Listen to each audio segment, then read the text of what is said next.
అందరికీ శుభోదయం.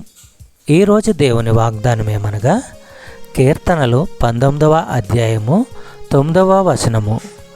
యెహోవా యందైన భయము పవిత్రమైనది, అది నిత్యము నిలుచును. యెహోవా న్యాయవిధులు సత్యమైనవి, అవి కేవలము న్యాయమైనవి. సహోదరులారా, ఒక మనిషి జీవితంలో శాశ్వతమైన మేలు కలిగేందుకు దేవుని పట్ల భయభక్తులు సాధనాలుగా ఉన్నాయి.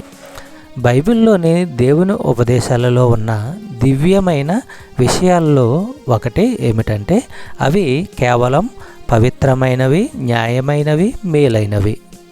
రోమీయులకు రాసిన పత్రిక 7వ అధ్యాయము 12వ వచనము మనము పరిశీలించినట్లయితే, కాబట్టి ధర్మశాస్త్రము పవిత్రమైనదే, ఆ ఆజ్ఞ కూడా పవిత్రమైనదే, న్యాయమైనదే, మంచిదే.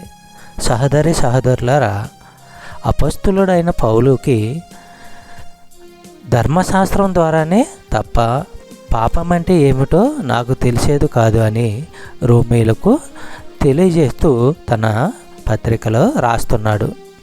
ఇతరులదేది వాంఛించకూడదు, అది ధర్మశాస్త్రం చెప్పకపోతే అలాంటి వాంఛ ఏమిటో నాకు అర్థమయ్యేది కాదు అని పౌలు తనలో కలిగిన మార్పు గురించి రోమీయులకు చెప్పుతున్నాడు. చెప్పబడిన వాగ్దానము దేవుడు దీవించి ఆశీర్వదించును గాక. ఆమేన్.